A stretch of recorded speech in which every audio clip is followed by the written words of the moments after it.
The gravy boat slipped from my trembling hands, splattering across the pristine white tablecloth like a grotesque crimson Rorschach test. My father's booming laughter echoed through the dining room, bouncing off the crystal chandelier and the smug faces of my siblings. "Go live in the streets," he'd said, his eyes glinting with cruel amusement. The air crackled with anticipation, everyone waiting for the tears, the breakdown, the confirmation that I was, indeed, the failure they always suspected. But a strange calm settled over me, a glacial resolve hardening my gaze. They had no idea. They had absolutely no idea. If you cherish the unwavering support of your sister, subscribe now to protect your family. Thanksgiving had always been a performance, a carefully orchestrated charade of familial warmth masking years of simmering resentments and unspoken accusations.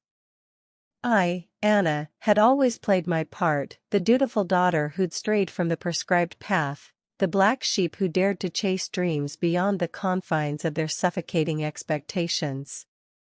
But this year, the script had flipped. This year, the familiar barbs felt like calculated strikes, aimed not just to wound, but to destroy. The weight of their collective disapproval pressed down on me, a suffocating blanket woven from years of subtle digs and thinly veiled contempt. My brother, Mark, leaned back in his chair, a smirk playing on his lips, while my sister, Emily, feigned concern, her eyes betraying a flicker of satisfaction. My mother, bless her heart, wrung her hands, caught between her loyalty to my father and her affection for me. The turkey, perfectly roasted just moments before, suddenly tasted like ash in my mouth. Every fiber of my being screamed for me to lash out, to defend myself, to expose the hypocrisy that festered beneath their carefully constructed facade. But I remained silent, a fortress of quiet fury. I would not give them the satisfaction. I would not break. Not yet. They believed they knew everything, that my life was an open book for their judgment. They reveled in what they perceived as my downfall, blinded by their own arrogance to the truth that simmered beneath the surface. The source of their venom was simple: I hadn't followed the plan. College, a safe marriage, a comfortable suburban existence, that was the life meticulously mapped out for me. Instead, I had the audacity to pursue my own path, a winding road of risks and uncertainties that led me to a world they couldn't comprehend, a world of innovation and relentless hustle. They saw only the instability, the lack of a real job, the absence of the shiny trophies they so desperately craved. What they failed to see was the quiet accumulation of power, the slow but steady build of an empire that dwarfed their petty ambitions. They looked down on me, convinced that my choices were a reflection of my inadequacy. They couldn't fathom the possibility that I had simply chosen a different measure of success. They celebrated their perceived victories, oblivious to the fact that I was playing a different game entirely, a game they didn't even know existed. The irony was almost unbearable, the smug pronouncements of a man who had no idea his youngest child was worth more than he could ever dream of. But amidst the anger and the hurt, a cold calculation took root. This wasn't just about wounded pride, it was about justice. It was about exposing the truth, about shattering their carefully constructed reality and forcing them to confront the consequences of their actions. The silence I maintained was not a sign of weakness, but a strategic retreat, a gathering of strength before the storm. The person I trusted most was one of them. My mother, a woman I had always believed to be my steadfast ally, was complicit in a scheme that threatened to unravel everything I had worked for. I discovered it by accident, a stray email left open on her laptop, a glimpse into a world of secret accounts and forged signatures. My name, Anna, was plastered across a debt I had never incurred, a mountain of financial ruin built on lies and deceit. The crimson drained from my face as I pieced together the fragments of truth, the subtle hints and veiled comments that now revealed their sinister meaning. My own family, the people who were supposed to love and support me, had conspired to undermine my success, to drag me down to their level of mediocrity. The betrayal cut deeper than any financial loss, a gaping wound in the very foundation of my being. The pain was almost unbearable, a crushing weight that threatened to suffocate me. But even in the depths of despair, a spark of defiance flickered. They had underestimated me. They had mistaken my silence for submission. They were about to learn the true meaning of regret. The revelation hit me like a physical blow, each breath a ragged gasp against the crushing weight of betrayal. Sleep became a distant memory, replaced by endless nights spent staring at the ceiling, the intricate patterns of the plaster morphing into mocking faces in the dim light filtering through the curtains. Every phone call, every unexpected bill, every casual conversation with my family felt like a carefully orchestrated trap, designed to tighten the noose around my neck. I tried to reason with my mother, to plead with her to explain her actions, but she remained evasive, her eyes filled with a mixture of guilt and defiance. My father, when confronted, dismissed my concerns as the paranoid ramblings of a failing entrepreneur, his words laced with the familiar sting of condescension. "You brought this on yourself, Anna," he sneered, his voice dripping with venom. "If you had just listened to us, none of this would have happened." Their refusal to acknowledge the truth only fueled my determination to uncover the full extent of their scheme and bring them to justice. I started digging, poring over financial records, tracing the flow of money through shell corporations and offshore accounts. The deeper I delved, the more I uncovered, a tangled web of deceit and manipulation that stretched back years. It became clear that this wasn't just about undermining my business. It was about controlling my life, about forcing me to conform to their narrow definition of success. The pressure mounted with each passing day, the walls closing in around me. Creditors began calling, their voices growing increasingly insistent, their threats more explicit. My business, once a thriving enterprise, teetered on the brink of collapse, its reputation tarnished by the false accusations and fabricated debts. I watched helplessly as my employees, the people who had believed in my vision, began to lose faith, their faces etched with worry and uncertainty. The weight of their livelihoods rested on my shoulders, a burden that threatened to crush me under its immense weight. I tried to secure a loan, to refinance my debts, but every avenue was blocked, my credit rating mysteriously plummeting, my reputation inexplicably damaged. It was as if an invisible hand was working against me, systematically dismantling everything I had built. Desperation gnawed at me, a relentless hunger that threatened to consume me whole. I considered giving up, of simply walking away from the wreckage of my life, but the thought of allowing them to win, of letting their betrayal go unpunished, fueled my resolve to fight back. One evening, I received an anonymous package in the mail. Inside, a single USB drive. Curiosity warring with caution, I plugged it into my laptop. The screen flickered, then burst to life with a series of encrypted files. With mounting anticipation, I began to decrypt them. What unfolded was a trove of information, documents, recordings, emails, detailing the intricate scheme my family had orchestrated.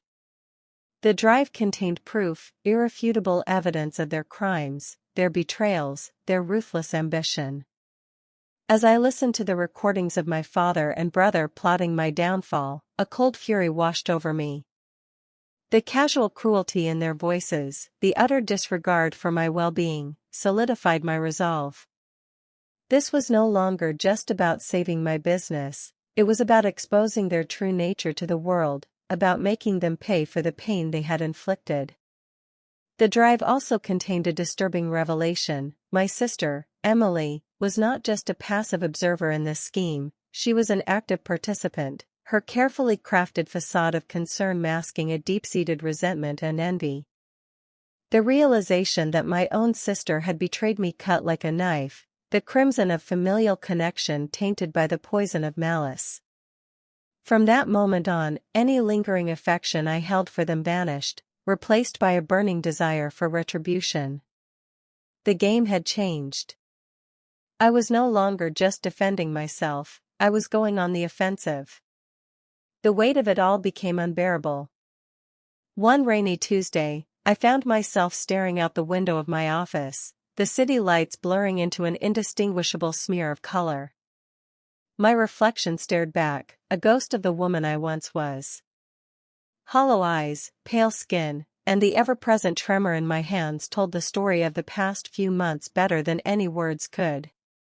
The phone rang, jolting me back to reality. It was my landlord. He was brief, emotionless. "We're evicting you, Anna. Consider this your notice." The words hung in the air, heavy and final. It was over. They had won.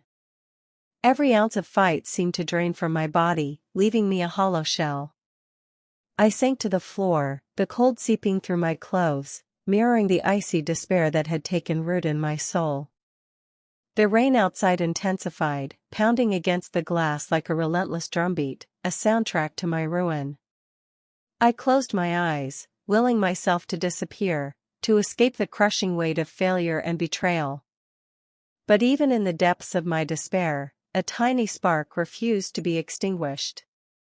A memory flickered, my grandmother's face, her voice filled with unwavering love and support. "Never give up, Anna," she had always said. "You are stronger than you think."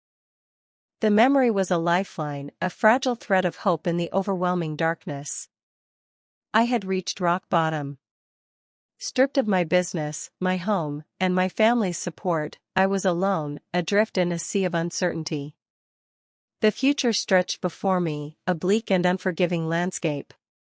But as I sat there on the floor, surrounded by the wreckage of my life, a strange sense of calm washed over me. It was as if I had finally shed the weight of expectations, the burden of their judgment. I was free. Free to rebuild, free to redefine myself, free to seek my own version of justice. The anger that had consumed me began to transform, morphing into a cold, calculating resolve. I would not let them break me. I would not let their betrayal define me. I would rise from the ashes, stronger and more determined than ever before. The tears that streamed down my face were not tears of defeat, but tears of cleansing, washing away the pain and the bitterness, preparing me for the battle ahead. I stood up, my legs shaky but firm.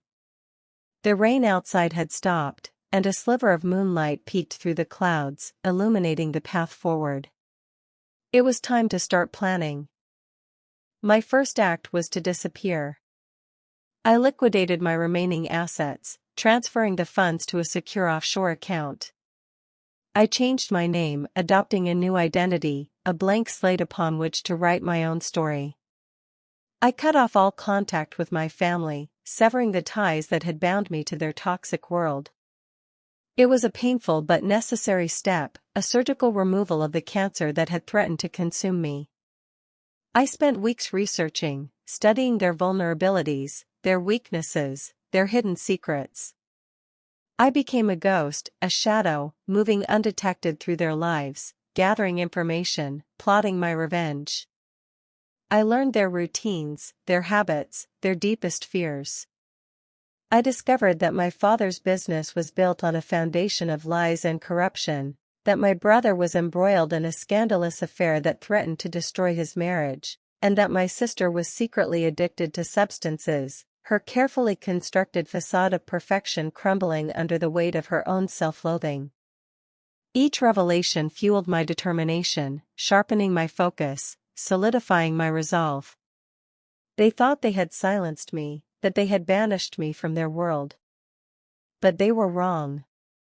I was still there, lurking in the shadows, watching, waiting, preparing to unleash the storm they had so foolishly created.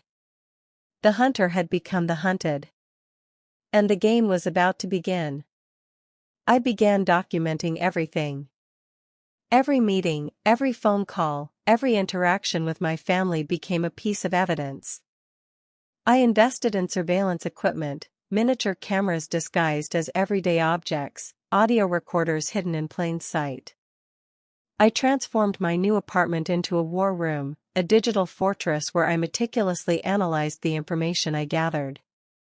I hired a private investigator, a former law enforcement officer with a reputation for discretion and a relentless pursuit of the truth.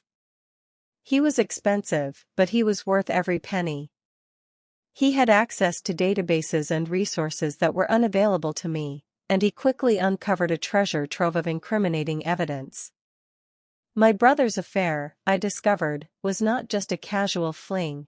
It involved embezzlement from his company, funds diverted to support his mistress' lavish lifestyle.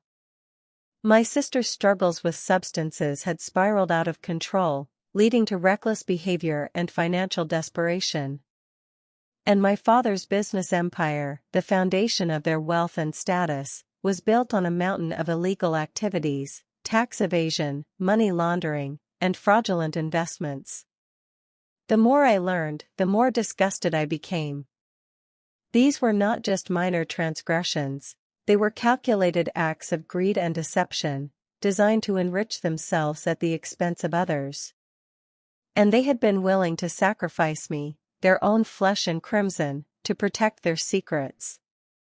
The realization fueled my determination to expose them, to bring them to justice, to tear down the facade of respectability they had so carefully constructed.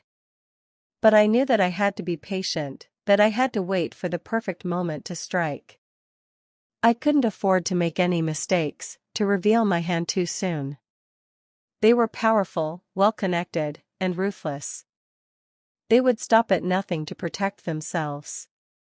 I needed a plan, a strategy that was both meticulously crafted and flawlessly executed.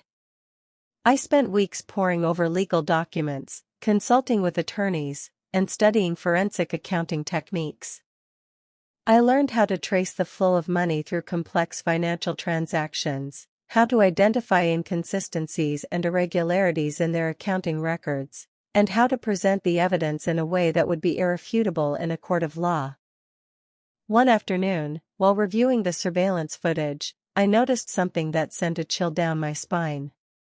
My father was meeting with a known figure, a man with a long and well-documented history of violence and intimidation. The meeting took place in a secluded location, a deserted warehouse on the outskirts of town. The conversation was muffled, but I was able to enhance the audio using specialized software. What I heard was chilling. My father was discussing taking care of a problem, someone who was threatening to expose his illegal activities. The reference was vague, but I had no doubt who he was talking about. He was planning to silence me, to make me disappear, to ensure that his secrets remained buried. The revelation was a turning point. It was no longer just about revenge, it was about survival. I knew that I had to act quickly, that I had to expose them before they had a chance to silence me permanently. I contacted my private investigator, sharing the information I had gathered. He was alarmed, but he was also impressed by my resourcefulness and determination. He assured me that he would take steps to protect me, that he would alert the authorities if necessary. But he also cautioned me against taking any unnecessary risks. "Let me handle this, Anna," he said. "You've already done enough." But I couldn't wait. I knew that time was running out, that my family was closing in. I decided to accelerate my plan, to move forward with the exposure even if it meant putting myself in danger. I contacted a journalist, a well-respected investigative reporter with a reputation for integrity and a willingness to take on powerful interests. I shared my story with her, providing her with all the evidence I had gathered, the documents, the recordings, the financial records.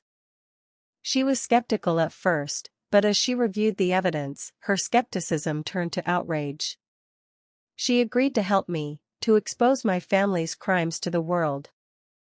We worked together, crafting a meticulously researched and carefully worded article that detailed their illegal activities, their betrayals, and their ruthless ambition.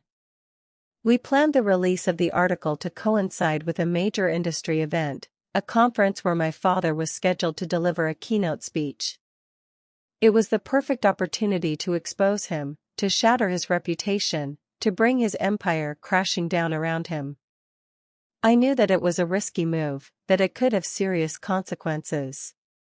But I was willing to take the risk.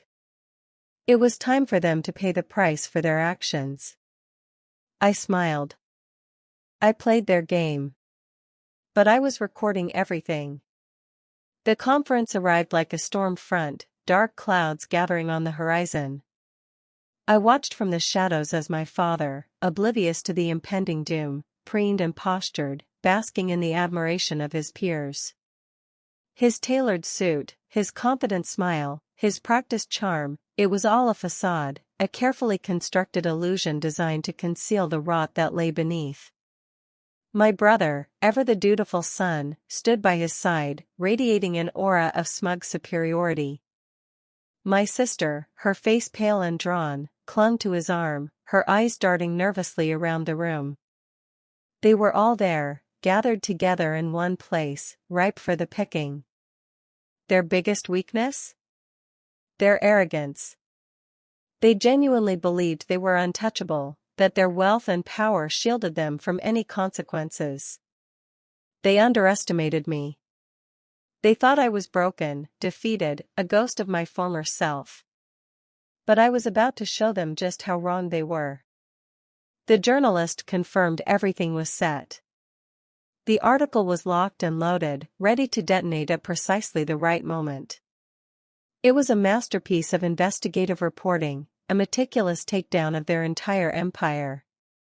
The evidence was irrefutable, the accusations damning, the potential fallout catastrophic. All that was left was to press the button. But I wanted more than just exposure. I wanted to watch their faces when they realized the game was over. I wanted them to understand the depth of their betrayal, the consequences of their actions. I devised a plan, a final act of revenge that would leave them reeling. I knew my father was obsessed with his legacy, with the image he had so carefully cultivated over the years. I decided to destroy that image, to shatter his reputation in the most public and humiliating way possible. I used my newfound resources to book a private suite at the hotel where the conference was being held, a room with a direct view of the ballroom where my father was scheduled to speak. I filled the suite with state-of-the-art audio and video equipment, transforming it into a clandestine command center. I planned to broadcast the incriminating evidence, the recordings, the documents, the financial records, directly onto the screens in the ballroom, interrupting his speech and exposing his crimes to the entire audience. It was a risky move, but I was confident that it would work. The element of surprise was on my side. They would never suspect that I was the one behind it. As my father took to the stage, a wave of adrenaline coursed through my veins. He began his speech, his voice booming through the ballroom, his words dripping with self-importance.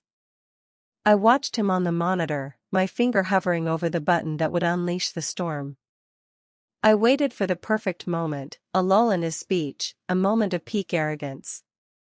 And then, I pressed it. The screens in the ballroom flickered, then went black. A collective murmur rippled through the audience.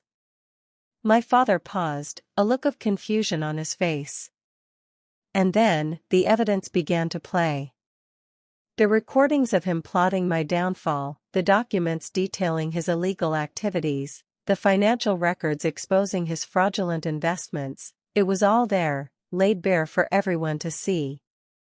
A gasp went up from the audience, a wave of shock and disbelief. My father's face turned ashen. His eyes darted around the room, searching for an explanation, a way out.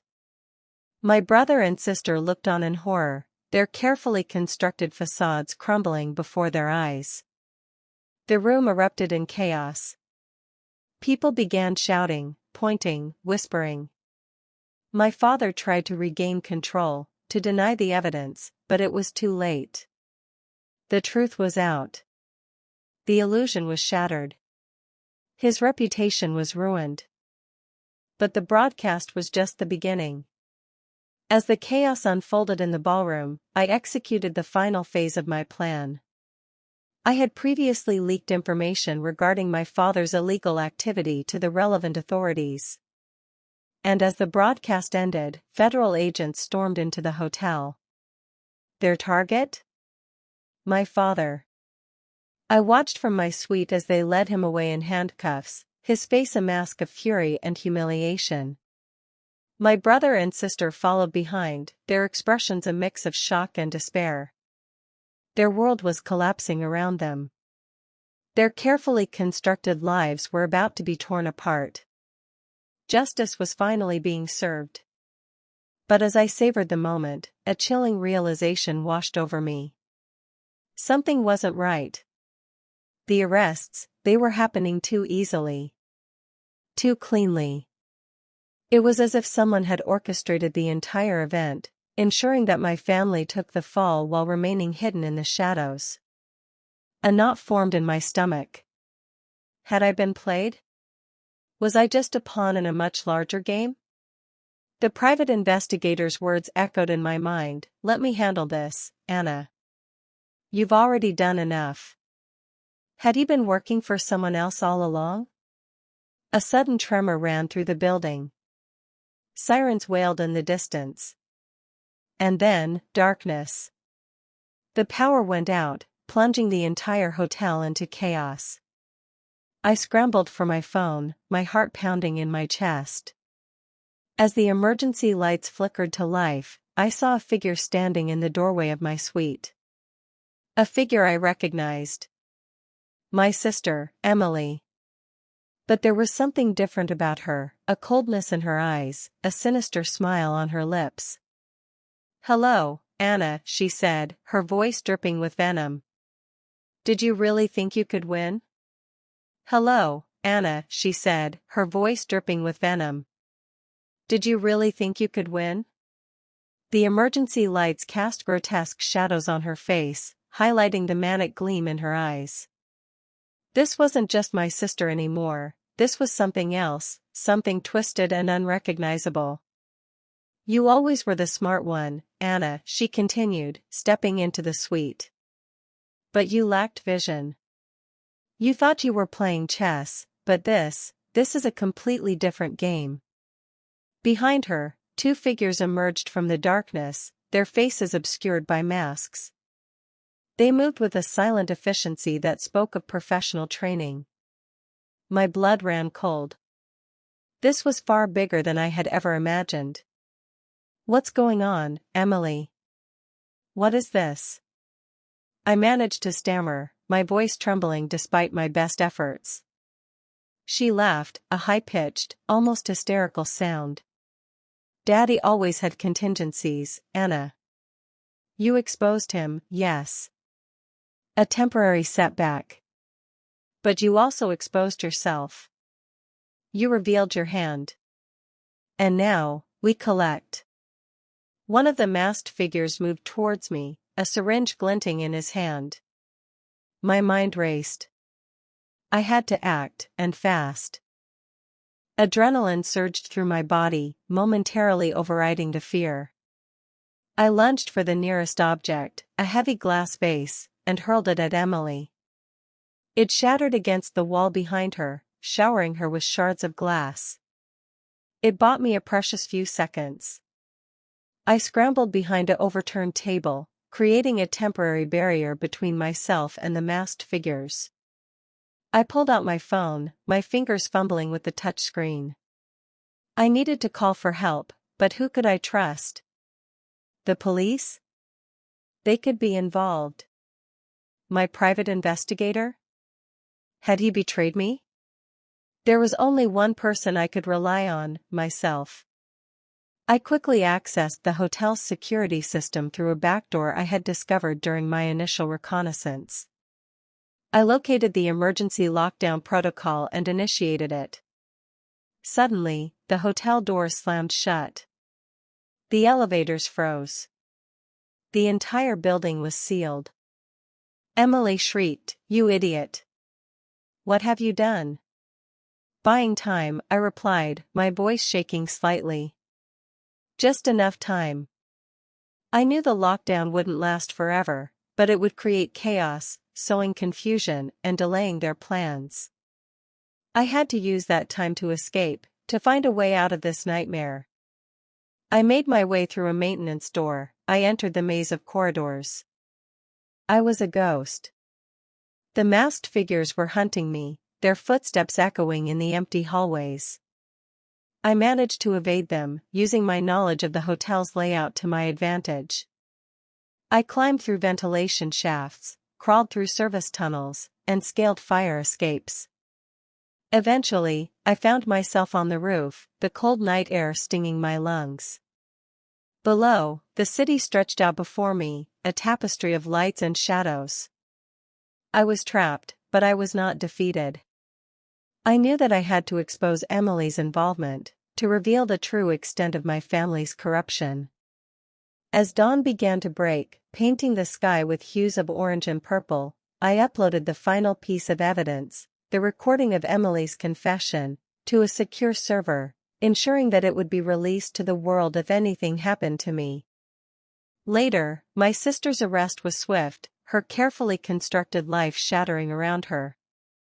The masked figures were identified as mercenaries, their connections leading back to my father's shadowy business dealings. The truth unraveled with breathtaking speed, exposing a web of corruption that reached the highest echelons of power. The fallout was immense. My father's empire crumbled, his reputation in tatters. My brother was implicated in the embezzlement scheme, his career in ruins. Emily faced a litany of charges, including conspiracy, obstruction of justice, and attempted termination. They lost everything. Their wealth, their status, their freedom. They were brought crashing down to earth, forced to confront the consequences of their actions. I watched it all unfold from a distance, a sense of grim satisfaction washing over me. The pain of betrayal was still there, a deep ache in my heart, but it was tempered by the knowledge that justice had been served. It had extracted a high price, but it was worth it. In the end, the truth prevailed. The darkness was exposed. And the innocent were given a chance to heal. Revenge isn't sweet. It's necessary. I just smiled. Would you have done the same? Let me know in the comments. Subscribe for more justice.